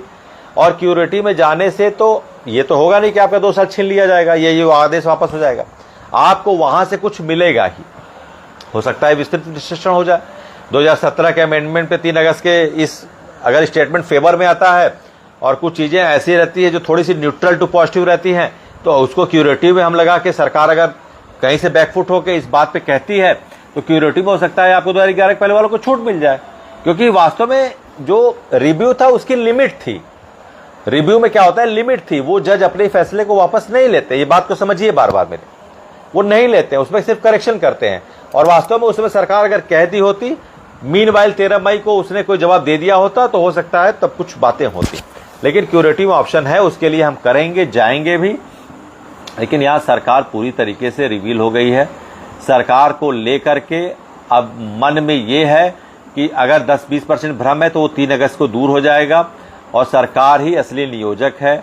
अगर सरकार, आप सोचिए हमने तब लड़ाई लड़ी जब सरकार, कोर्ट सिस्टम सब आपके खिलाफ है ना। तो इसलिए मैं आपको बता रहा हूं, ये बहुत बड़ा इकोनॉमिकल एक वो इनका चल रहा है प्लानिंग, बहुत बड़ी इकोनॉमिकल। मैंने जुड़ाया आपको ना, ये दिखा रहे हैं कि किस तरीके से इसको अनप्रोडक्टिव डिपार्टमेंट घोषित किया जाए। ये जो संकुल विद्यालय बनाने की बात हो रही है, ये जो समय समय पे इन्फोर्समेंट लगाते हैं कि ये करिए वो करिए, जो ये बजट कटौती कर रहे हैं, जो ये देख रहे हैं कि आप प्राइवेट स्कूल बगल में मान्यता दे रहे हैं सरकारी स्कूल के, ये अधिकारी तो देते हैं, कोई दूसरा तो देता नहीं है। किस मानक पे दे देते हैं आप? तो ये विद्यालयों को, आप एक डेटा सुने होंगे कि 97,000 सरकारी विद्यालय पूरे भारत में बंद हो गए, बंद करा दिए गए, 97,000। Actually it is a factory of producing the human resource, है ना, आप उसको बंद करा दे रहे हैं। तो ये सरकार है, आपकी लीगल टीम तो सरकार के खिलाफ तब लड़ी है जब सरकार आपको पूरी तरीके से निकालने पर आमादा, छटने पर आमादा है। हमने वो लड़ाई लड़ी है। हम तो कोर्ट को बहुत वो देंगे तवज्जो, कोर्ट ने तो बहुत कुछ दिया है हमको। 142 का प्रयोग तो वास्तव में आपके लिए किया था। क्यों? क्योंकि 17 में अमेंडमेंट हुआ, इन्होंने अब बताया है कोर्ट के माध्यम से। तब उन्होंने कहा कि अरे यार 8-9 साल हो गए, इनको टाइम दो, ये कैसे जानेंगे, कोर्ट तो जान रहा है। असली समस्या तो ये है, असली तो इनको कॉस्ट कटिंग करनी है, इनको पीपीपी मॉडल पे स्कूल को ले जाना है। वास्तव में इनको पीपीपी मॉडल पे ले जाना है, पब्लिक प्राइवेट पार्टनरशिप पे इनको ले जाना है। ये जोड़ रहे हैं। तो वो सारी चीज अब इनके 2047 के इकोनॉमिकल फ्रेमवर्क में पीपीपी मॉडल ही है। पब्लिक सेक्टर का पार्टिसिपेशन बहुत कम है। जब एक एमबीबीएस 20 से 25 लाख लगाकर एक लड़के को ये 40,000 रुपए पे CSC PSC पे रख रहे हैं, तो आपको प्राथमिक विद्यालय में 1 लाख रुपया क्यों देंगे? ये सरकार की साजिश है। इस सरकार की साजिश को समझिए। एनईपी तो बस आने वाला है, एनईपी का इम्प्लीमेंटेशन तो हुआ नहीं है, बस होने ही वाला है।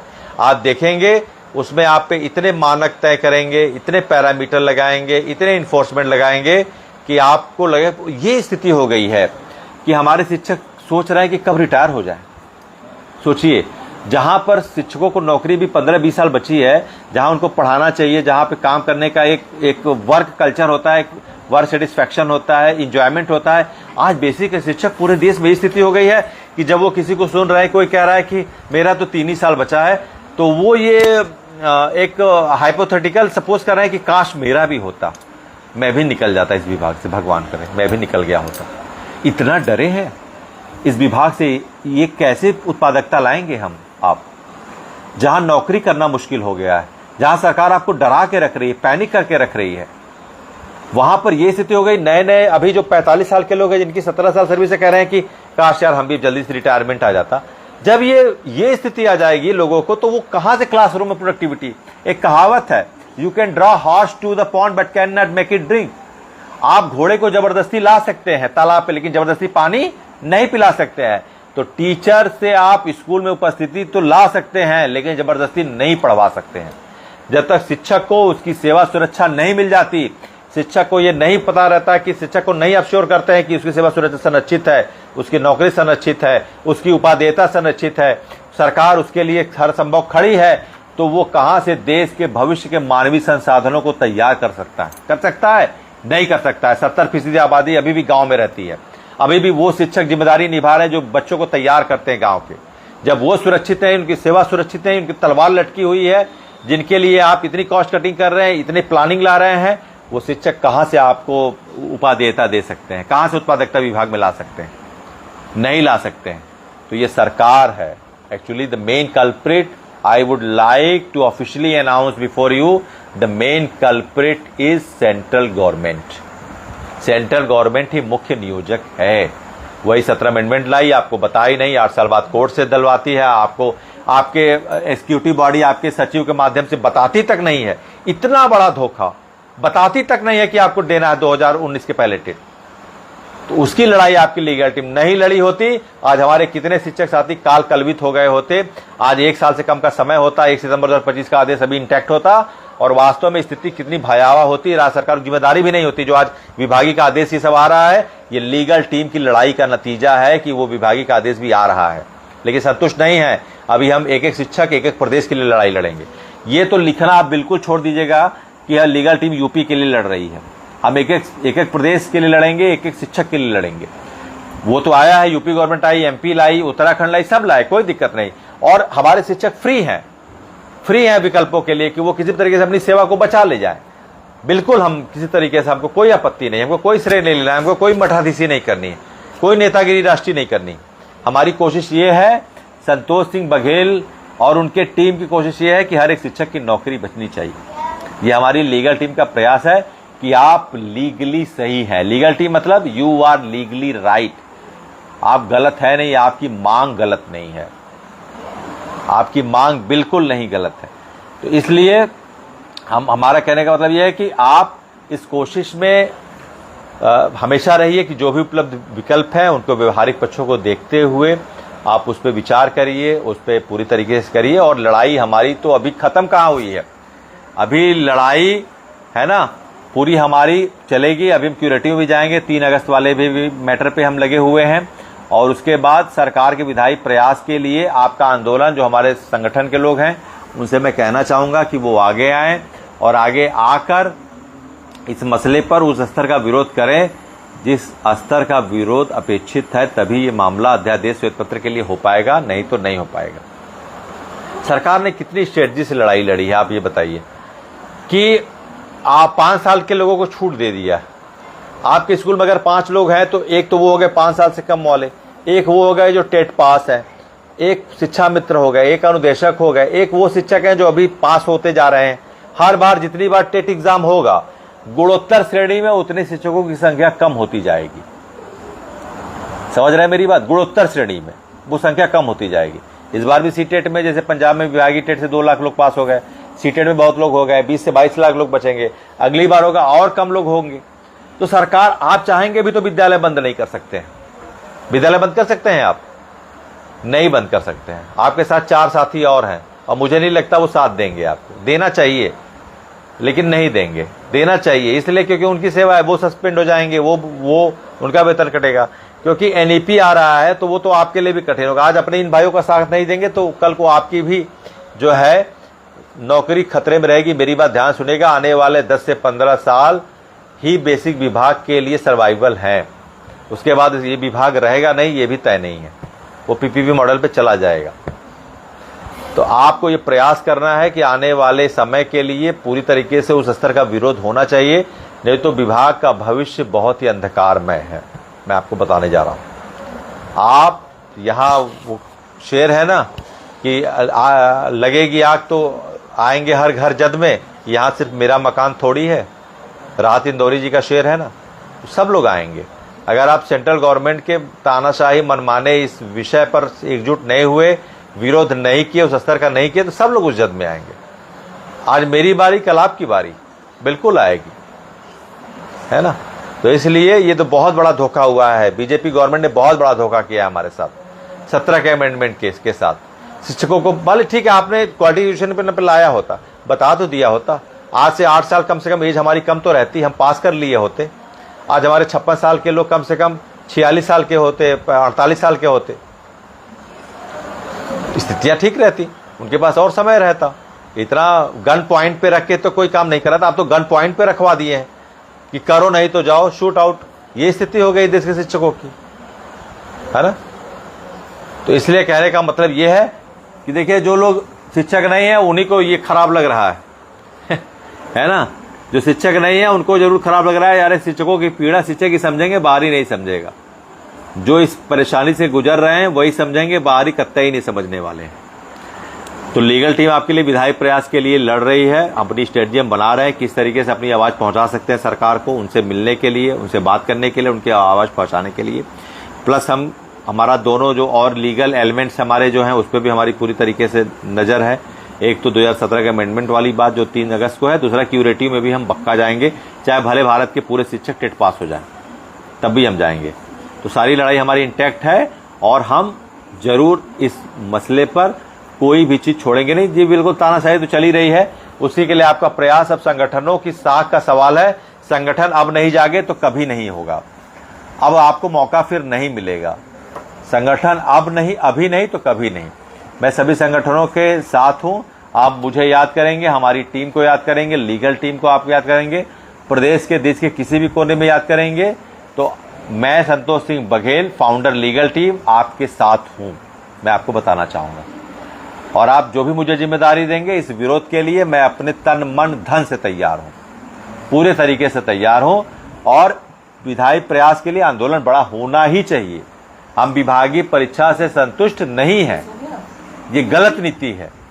विधायी परीक्षा आप उसको दीजिए, हम कोई मना नहीं कर रहे हैं, लेकिन ये जो गलत हुआ है 17 का अमेंडमेंट, इसको वापस होना चाहिए। इस पे श्वेत पत्र जारी होना चाहिए, अमेंडमेंट इस पे आना ही आना चाहिए।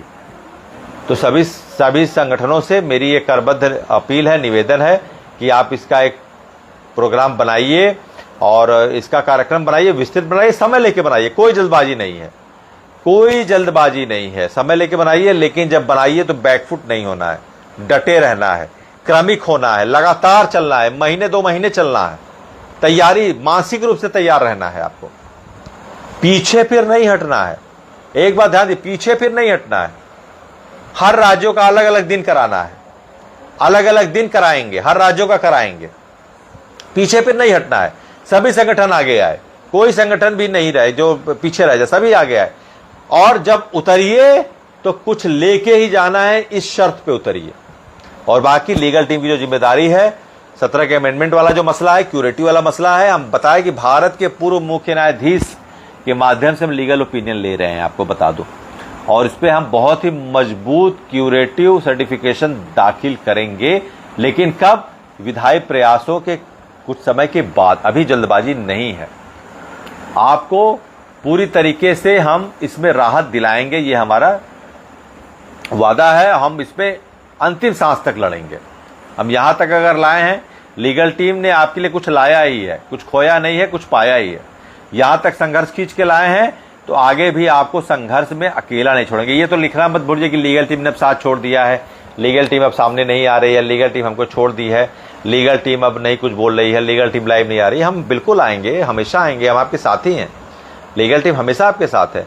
लीगल टीम ने सरकार को पूरी तरीके से किया है, कलई खोली है लीगल टीम ने सरकार की। आपके जो ये मन में था वो भी 10-20% बचा है, वो भी सामने आ जाएगा। जब स्पष्टता आती है तब संघर्ष की तीव्रता भी आती है। जब गफलत में आप रहते हैं, मेरे साथ हैं, तब आप विरोध नहीं कर पाएंगे। स्पष्ट होना चाहिए। कहते हैं ना कि स्पष्ट जो दुश्मन है वो अस्पष्ट दोस्त की तुलना में बेहतर होता है। स्पष्ट दुश्मन जो होता है वो अस्पष्ट दोस्त की तुलना में बहुत बेहतर, क्योंकि वो आपके सामने होता है, पता होता है कि he is just opponent for myself, वो मेरा अपोनेंट है। I am suppose to treat like that way, मुझे उस तरीके से उससे ट्रीट करना है। भी बिल्कुल क्यूरेटिव करेंगे, विनोद तिवारी जी बिल्कुल क्यूरेटिव करेंगे 100%। और आपको बता दें क्यूरेटिव में राहत मिलेगी। क्यूरेटिव संवैधानिक पीठ में संवैधानिक बिंदुओं की बात होगी, 17 के अमेंडमेंट की बात होगी। ये भी कहेंगे कि 17 का अमेंडमेंट लाया गया तो सीजीआई साहब को कहेंगे तो क्यों नहीं बताया गया, मेंडेमस की बात क्यों नहीं की गई, वो बात हम रखेंगे कि क्यों नहीं की गई, अगर जरूरी था तो क्यों नहीं बताया गया, और सरकार वास्तव में रेट्रोस्पेक्टिव कैसे ला सकती है कोई चीज, वो सारी बातें रखेंगे। लड़ाई अभी आपकी 3 तरीके से हो चुकी है। आपके पास जो उपलब्ध उपाय है राज्य सरकार का विभागीय टेट, उस पर बिल्कुल विचार करिए, बिल्कुल विचार करिए, बिल्कुल विचार करिए, और उसको दीजिए, परीक्षा पढ़िए, करिए, है ना।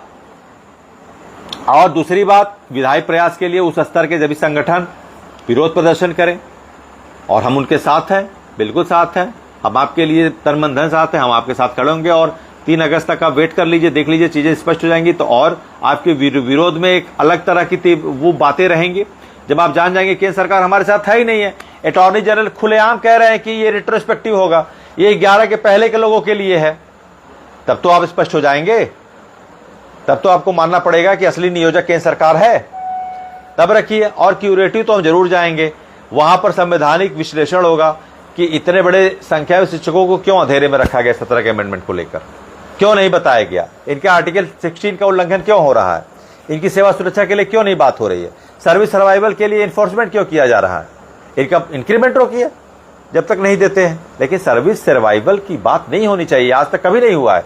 अभी 2 रिसेंटली ऑर्डर सुप्रीम कोर्ट के आए हैं जहां पे कह रहे हैं 142 का प्रयोग किया है कि आप सेवा से नहीं निकाल सकते 15 साल की सर्विस के बाद। और यहां पर तब आपको समझ में आता है कि ये कोर्ट नहीं, ये सरकार की चाल है। तब आपको समझ में आता है जो 2 अभी डिसीजन आए हैं, एक भूषण स्टील का मामला आया है और एक और मामला आया है, उसमें कोर्ट ने कह रहे 142 प्रयोग करके कि वास्तव में सर आप बाहर नहीं कर सकते 15 साल की सेवा के बाद, या 30 साल 34 साल की सेवा बाहर कर रहे हैं।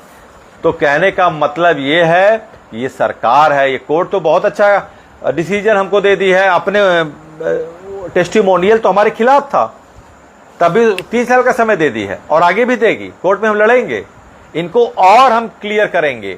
अभी 3 अगस्त का हो जाने दिए, 3 अगस्त में भी हम हैं, उस केस में शामिल हैं, उसमें हमारी पूरी तरीके से राहुल पांडे जी से बात होती है, उसमें हम पूरी तरीके से जुड़े हैं और उसमें हम आगे की बात भी रखेंगे, आपको बताते रहेंगे समय समय पर। विधायी प्रयासों में भी जो हमारी लेजिस्लेचर स्ट्राइक है वो भी आपको समय समय पर अवगत कराऊंगा।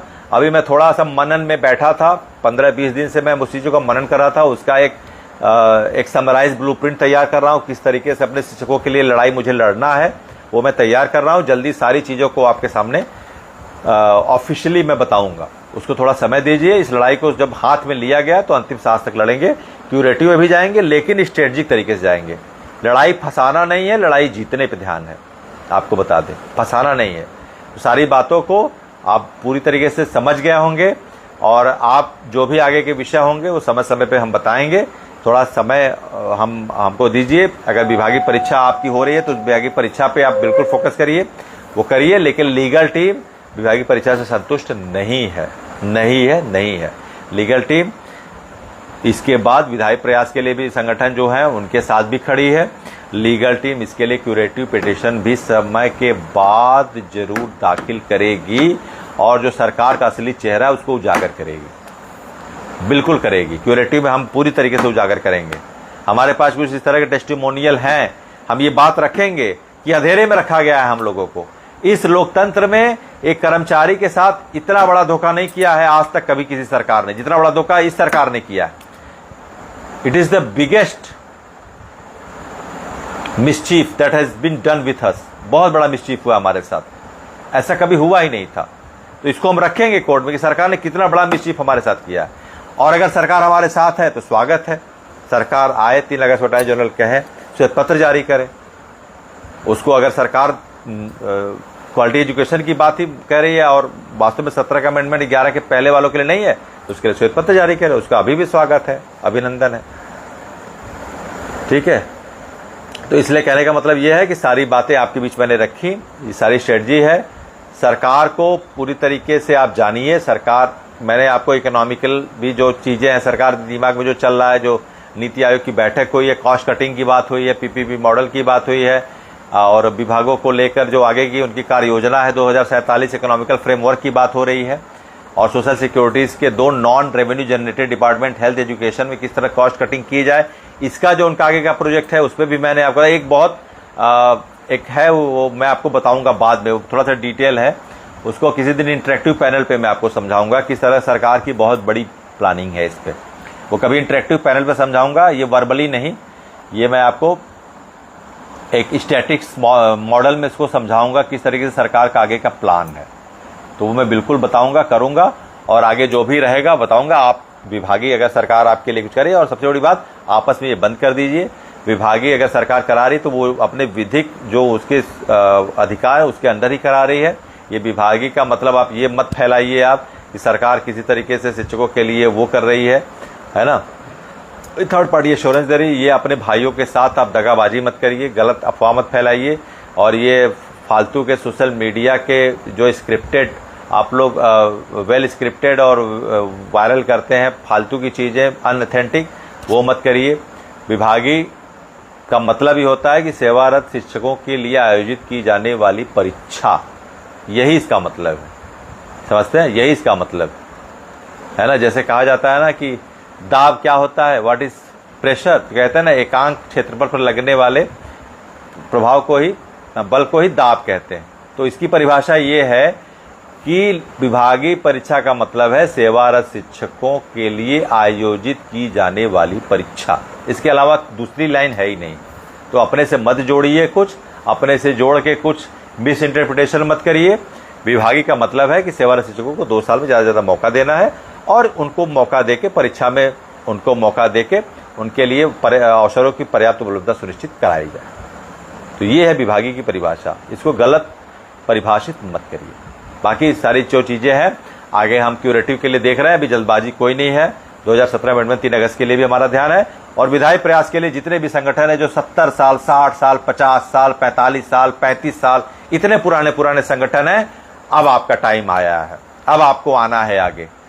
अब ये आपका समय आया है शिक्षकों के उधार को चुकाने। जो रसीद कटी है, जो शिक्षकों ने आपको समर्थन दिया है, जो शिक्षकों ने आपको मान्यता दी है, जो शिक्षकों ने आपको भरोसा दिया है, जो शिक्षकों ने आपको साथ दिया है, अब उस साथ को लौटाने का समय आपको मिला है। हाँ भाइये, अब मुझे पूरा भरोसा है कि मेरे जो भी संगठन हैं पूरे देश के, वो सभी अपने अहम को त्याग करके बहुत जल्द से जल्द इस मसले पर एक फोरम बनाएंगे। हम उस दिन का इंतजार कर रहे हैं, हम भी आपके साथ हैं, पूरी तरीके से आपके साथ हैं। जिस दिन जिस घड़ी बुलाएंगे हम वहां आएंगे, और इसके लिए उस स्तर का विरोध प्रदर्शन करके सरकार के इस चाल के लिए, सरकार को बैकफुट पे लाने के लिए हर संभव तरीके से अपने प्रयासों को आयाम तक पहुंचाने में 1 इंच की कमी भी नहीं छोड़ेंगे, और तब तक नहीं हिलेंगे जब तक हमको अपना संघर्ष का सुखद परिणाम नहीं मिल जाता है। ये सारी बातें थी, और आगे जो भी रहेगा, और 3 अगस्त का दिन इंपॉर्टेंट है, उस पर हमारी पूरी तरीके से पैनी नजर है। अटॉर्नी जनरल साहब का स्टेटमेंट मैटर करेगा।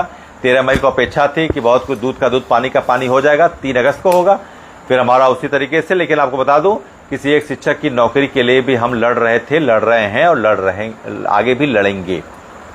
और आपके पास जो भी है पढ़िए, आप परीक्षा दीजिए, विभागीय दीजिए। कभी लीगल टीम पे आरोप कोई नहीं लगाएगा कि हमने कभी पहले दिन से भी कभी मना नहीं किया पढ़ने से। आपकी नौकरी है, आप हमारे साथ हैं, ये हमारे लिए सबसे कीमती धन यही है।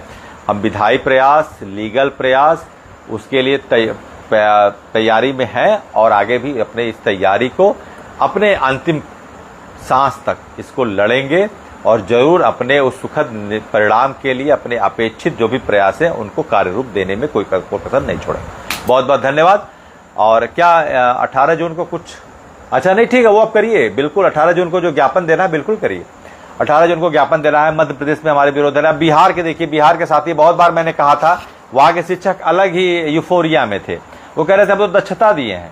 एमपी के भी शिक्षक कहे कि हम तो व्यापम दिए, हमसे टेट से क्या मतलब। अरे भाई, यहाँ कोर्ट ने टेट की बात की है कि 5 साल से जिसकी कम सेवा बची है वो छूट है, जिसकी ज्यादा उसको टेट देना है। और ये अलग ही गफलत में लोग जी रहे थे बिहार वाले।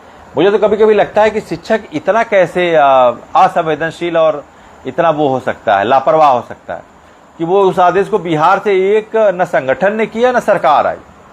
इतनी बड़ी गलती कहां से बिहार ने कर। अब जागे हैं वहां पे लोग, अब वो आंदोलन कर रहे हैं। और ये मुझे बड़ा अच्छा लग रहा है कि हर प्रदेश से, अभी देहरादून में भी सचिवालय कूच का आदेश आया है। मध्य प्रदेश में होने वाला जगदीश यादव जी का फोन आज आया था और बिहार में शुरू हो गया है। और यहाँ पर जो है कि महाराष्ट्र में भी हमारे शुरू होने वाला है। तो कहने का मतलब यह है कि जब जगह जगह से आंदोलन होंगे, लगातार होंगे, फिर दिल्ली में भी एकीकृत होगा, तो सरकार के पास, सरकार भी मामले को थोड़ा पका रही है। वो भी सोच रही है कि क्या आपका विरोध उस स्तर का है कि मैं अमेंडमेंट करूं। सरकार भी सोच रही है कि अमेंडमेंट लाओ से मतलब आपका विरोध भी उस स्तर का होना चाहिए। सरकार को क्या पता है, वो आपके मन में तो झांकने जा नहीं रही है। तो आपको उतरना पड़ेगा सड़क पर, लड़ना पड़ेगा, मांगना पड़ेगा, तब जाकर। बिना रोए तो बच्चे को माँ भी दूध नहीं पिलाती है। तो आपको उस स्तर का, चूंकि ये बहुत बड़ी समस्या है और ये क्रॉनिक बीमारी हो गई है, ये क्रॉनिक है। 2 तरह की बीमारियां होती हैं, जानते हैं, एक्यूट और क्रॉनिक। कोई इन्फेक्शन होता है तो एक्यूट होता है। एक्यूट का मतलब 6 महीने साल भर में उसके जो म्यूटेशन होते हैं, वायरस का म्यूटेशन होता है, वो अगर ठीक हो गया तो ठीक हो गया, नहीं तो अगर उसके प्रोग्नोसिस अच्छे नहीं हुए तो फिर वो क्रॉनिक स्टेज में चला जाता है, मतलब वो बीमारी जटिल हो जाती है। तो ये हमारी बीमारी जटिल हो चुकी है। 16 सालों का वो प्लस 2017 के अमेंडमेंट को लेकर ये 8 साल, तो ये क्रॉनिक डिजीज है। इस क्रॉनिक डिजीज के लिए आपको, जिसे कहते हैं ना, क्रॉनिक डिजीज के लिए बड़े एंटीवायरल दवाई की जरूरत पड़ेगी। तो एंटीवायरल दवाई यही है ना, एंटीवायरल दवाई यही है कि हमको उस स्तर का विधायी प्रयास के लिए आंदोलन करना पड़ेगा। और नहीं करेंगे तो सरकार कभी भी आपके लिए इस मसले पर आगे नहीं आएगी। उस स्तर का विरोध जब आगे आइएगा तो सोच समझ के, वेल प्लान करके। और हम भी आपके साथ जो भी स्ट्रेटजी होगी, हमारे पास भी बहुत सारे ऐसे तरीके हैं, हम आपको बताएंगे किस तरीके से लड़ना है। मैं आह्वान करता हूं जो भी हमारे संगठन के हैं, मुझे एक अपना सबसे छोटा भाई समझिए, है ना। हो सकता है मेरी कुछ बातें आपके सलाह के लिए काम आए और मैं आपको बताऊंगा कि किस तरीके से आपको स्ट्रेटजिक तरीके से इस मसले पर सरकार का ध्यान आकृष्ट करा के श्वेत पत्र जारी कराने के लिए विरोध प्रदर्शन करना है। उसके लिए मैं तैयार हूं। जो भी मेरे लिए रहेगा मैं उसके लिए हमेशा तैयार हूं। 24 घंटे 7 दिन तैयार हूं, वो बिल्कुल होगा। लेकिन जब आइए तो पूरे सार्थक तैयारी के साथ आप लोग आइए, बैकफुट नहीं होना, 1-2 दिन का नहीं रखना है, ऐसे नहीं चलेगा काम। हर पहले तो अपने प्रदेश में करिए, जिले में करिए, हर जगह मीडिया में मिलिए, अपने यूट्यूबर भाई जो भी हैं, हर प्रदेश में, हर जिले में 100 यूट्यूबर को पकड़िए, उनसे न्यूज चलवाइए, वायरल कराइए, हर जगह करिए, सारे शिक्षक करिए। अब मैं उसका एक दिन प्लान लेके आऊंगा कैसे आपको करना है, अभी मैं रिवील नहीं करूंगा, अभी मैं उसके बारे में बताऊंगा। जी जम्मू कश्मीर के बारे में भी वही मसला है। जम्मू कश्मीर, अच्छा, एक रिव्यू पिटीशन आपके यहाँ से सरकार ने अब दाखिल किया है, लेकिन अब मुझे नहीं लग रहा है कि रिव्यू पिटीशन अब इंटरटेन होगा। ठीक है, सरकार गई है, लेकिन अभी वो बेंच तो इंटरटेन नहीं करेगी। अब क्यूरेटिव का ही ऑप्शन बचा है। सरकार बहुत, अब सोचिए, सरकार जम्मू की अब गई है, वो तो वहाँ के हमारे लीगल टीम प्रभारी धीमन जी ने किया था, है ना। और ठीक है, उसमें लिमिटेड सुनवाई थी, रिव्यू में नहीं हो पाया, लेकिन क्यूरेटिव में आपको बहुत ही एक अप्रोप्रिएट और कन्वेंशनल टाइम मिलेगा हियरिंग के लिए। वो तो हम जरूर करेंगे, वो हम पक्का करेंगे।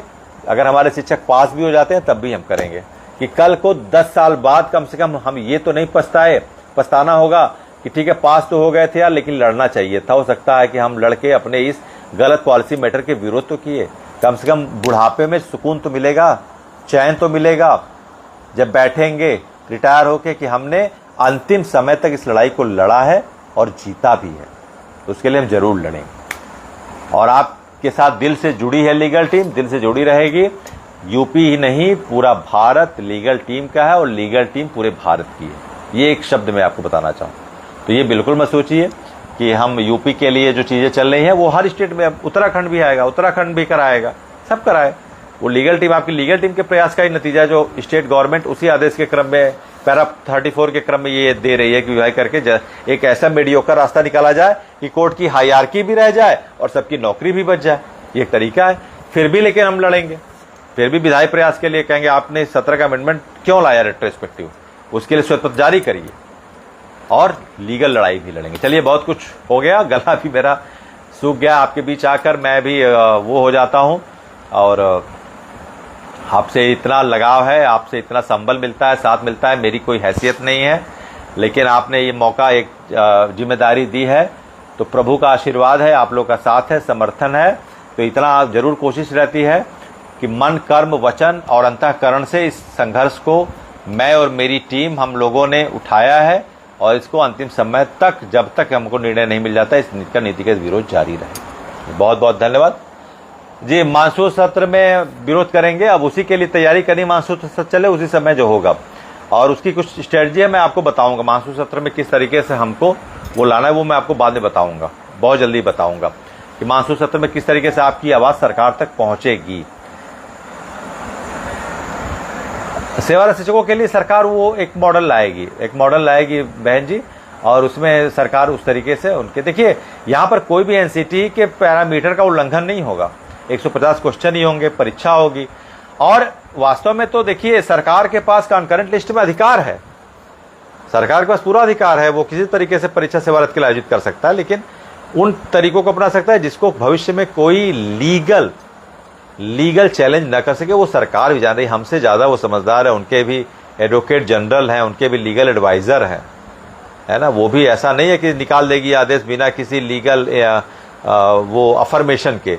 लीगल अफर्मेशन लेती है, एक एक शब्द का भी वो लेती है, तब वो निकालती है उसको कोई। और ये सुप्रीम कोर्ट का आदेश, ये भी बता दूं, सुप्रीम कोर्ट ने कहा सेवारत टीचरों के लिए साल में 2 बार परीक्षा, तो इसको चैलेंज भी कोई नहीं कर सकता कोर्ट में। जो लोग, कुछ लोग कह रहे हैं कि ये हो जाएगा चैलेंज, कुछ नहीं चैलेंज होगा।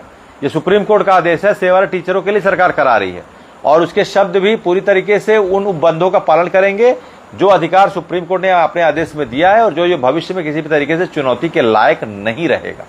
इसलिए सरकार कर रही है, सरकार बेवकूफ़ नहीं है, और हर सरकारें करेंगी, और उसके बाद भी लड़ाई जारी है, थी और रहेगी। क्यूरेटिव के लिए भी जब भी होगा, अभी नहीं करना है, जब मुफीद समय आएगा, क्योंकि सही समय पर ही निर्णय लेना चाहिए। कभी कभी अगर गलत समय है तो सही निर्णय भी गलत साबित होता है ना, और सही समय पर सही निर्णय ही काम आता है। इसलिए सही निर्णय सही समय पर लेना है, विधायी प्रयास में लगना है। पहले विधायी प्रयास में हम सारी चीज़ों को देख लेंगे। 3 अगस्त वाले हमारा जो लीगल एक अफर्मेशन उस दिन मिलना है कि attorney general as a representative central government क्या बयान देते हैं। फिर आगे के हमारे विधायी प्रयासों में और इंटेंसिटी बनेगी, और हमारे क्यूरेटिव में भी। क्यूरेटिव में आपको 100% न्याय मिलेगा, ये भी बता दूं। उसमें आपके लिए खोने को कुछ नहीं रहेगा, पाने के लिए ही रहेगा, तो वो तो हम पक्का करेंगे। ठीक है, आगे जो भी रहेगा फिर बताएंगे, स्ट्रेटजी भी बताएंगे, लेजिस्लेचर स्ट्राइक्स क्या है लीगल टीम के, उसको भी आपके सामने साझा करेंगे। बहुत बहुत धन्यवाद, और निश्चिंत रहिए, कोई भी ज़्यादा नहीं सोचेगा, कोई भी अपने सेहत के साथ खिलवाड़ नहीं करेगा। रिलैक्स रहिए, आप देखेंगे 6 महीने, साल भर में कुछ ऐसे परिदृश्य बनेंगे, ये मेरी बात याद रखिए, कि बहुत सारे शिक्षकों को राहत मिल चुकी होगी, बहुत सारी समस्याओं का हल हो चुका होगा। ऑप्टिमिस्टिक रहिए, है ना। कभी कभी क्या होता है कि जीत मिलने तक हम अपने आप को संभाल नहीं पाते हैं। असली लड़ाई पेशेंस की है, असली लड़ाई हौसले की है। हौसला रखना है, धैर्य रखना है, हिम्मत रखना है। हिम्मते मर्दा तो मरते खुदा।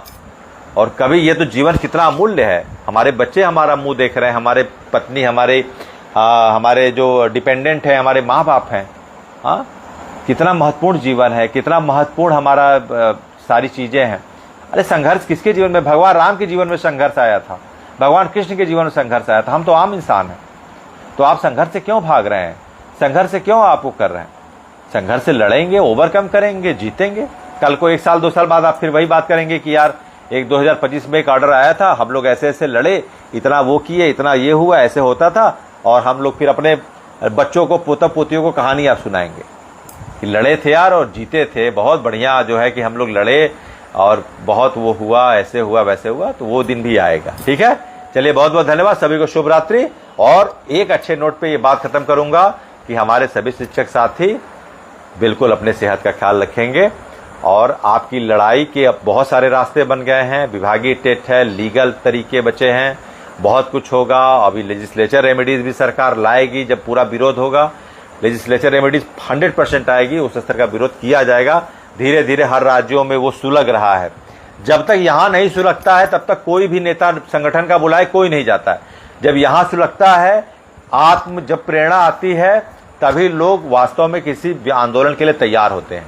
तो मुझे अच्छा लगेगा जब स्पॉन्टेनियसली वो रिवोल्यूशन आए। जब वो सेल्फ रिवोल्यूशन स्पॉन्टेनियसली आएगा तभी कोई भी आंदोलन कार्यक्रम सार्थक और सफल होगा। उस दिन का मैं इसीलिए इंतजार कर रहा हूं कि जब हमारे सभी शिक्षक अपने आत्म प्रेरणा से इस विरोध के लिए खुद आएंगे, अपने जवाबदेही पर आएंगे, अपने उस पे आएंगे, शर्तों पर आएंगे, उस दिन कोई भी सरकार हो, वो कितनी भी तानाशाही हो, वो झुक जाएगी। हिटलर ने कहा था एक लाइन कि torture the people until unless they can feel their survival is their most benefit. मतलब तब तक लोगों को प्रताड़ित करो जब तक अपने जीवन को सौभाग्य न समझ लें।